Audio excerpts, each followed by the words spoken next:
This is a 2016 Chevy Traverse that came to the shop with a really bad battery issue. The battery was dying overnight. So we checked the battery and the battery didn't pass. So we put a new battery and sent it home. And we asked the customer to keep an eye on it just in case it kept draining the battery. And guess what? It's back because it was draining the battery, or it is draining the battery. So, and basically what we did was put our meter to check for consumption, and yes, there is a consumption in there. So, and then we started to pull fuses out of this fuse box, and also out of this uncomfortable, no easy access. Ew. Can't even get the phone. Fuse box over there. So that is designed for baby hands. These are not baby hands. There is no way you can see what fuse you're pulling or whatever you need to do down there. The only thing that you can do is just, I guess, read whatever is in there. Not much of a help. Anyways, so we came here. The first thing that we did, we came to our diagram and we check for what fuses do what. So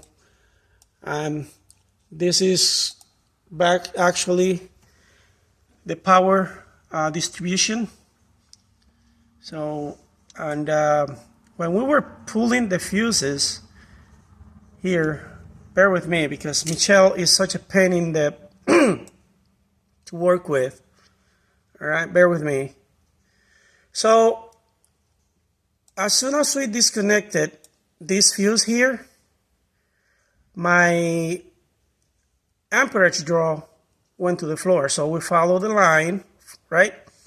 And guess where it goes? To that uncomfortable fuse box that is by the passenger side. All right, so right there, behind right end of dash. So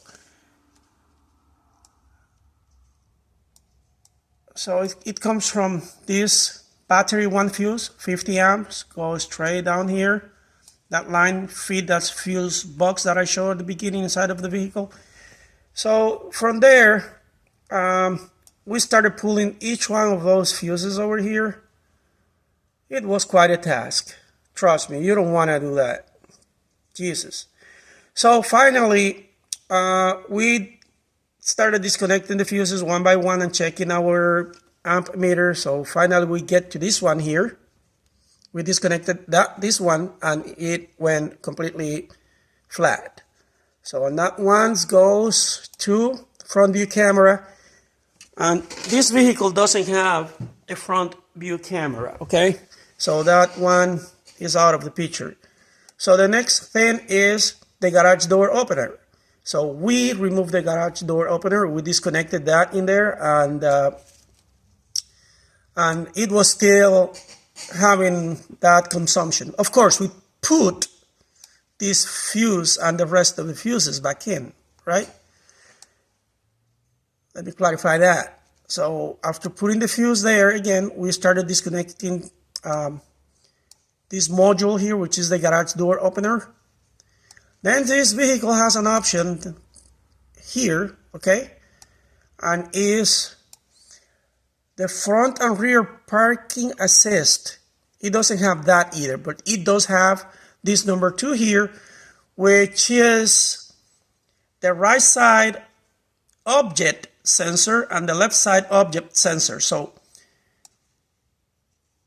we search for these guys in my software, and it says that these two guys are on the rear bumper, one on the left side and one on the right side, passenger side and also driver side. So let me show you. So we removed the bumper, as you can see, right? And as soon as we disconnected those guys, this one here, and this one here. So my amperage went flat. And I'm going to show you the evidence that one of these sensors is not going to sleep, it's staying awake. So let me turn the light. See that over there? This is where the sensor would be, in this area. So this little box here that you can remove by just, pulling it out, easy access, easy to remove. But check this one here. Okay, this one here, when you go and see on this side, look what you see. See that? Not there? This module was on all the time and getting really hot. This is heat mark. This is heat. So, as you can see, this baby here,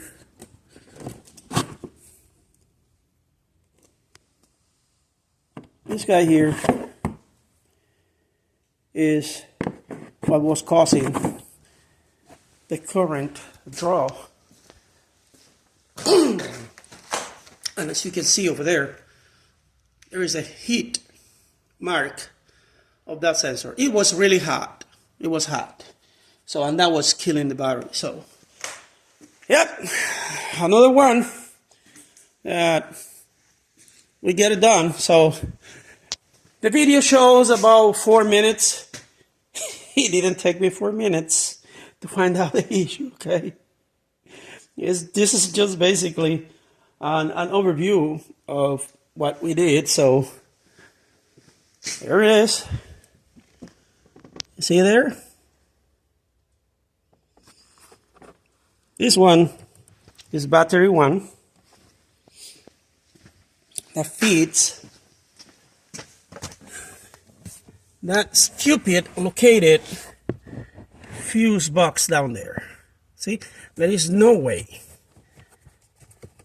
a grown-up adult hand can remove one of those fuses. Huh? Look at that. We got it. So we are going to replace these two sensors. They are replaced in pair, and it comes with a wire harness. That's why we'll remove the bumper, because I'm waiting for that part to arrive. It's going to have this sensor, that sensor, and also that wiring harness. So if you ever have a situation where you have your battery dying on your Traverse, I will suggest the first thing that you should do is look onto the rear bumper and see if you have this kind of mark on your bumper, because that means that that module is getting hot, and that part there is plastic, and you know what happened to plastic when it gets hot, so it leaves its mark. Thank you so much for watching. I tried to keep it simple and basically give you an overview. I didn't show the whole process of disconnecting fuses and stuff like that, because it's something that the words that came out of my mouth in both languages, and English and Spanish, those words you cannot say in a public forum. Thank you, Chevrolet Engineering, for the wonderful idea of putting in a fuse box where you can get your hands on.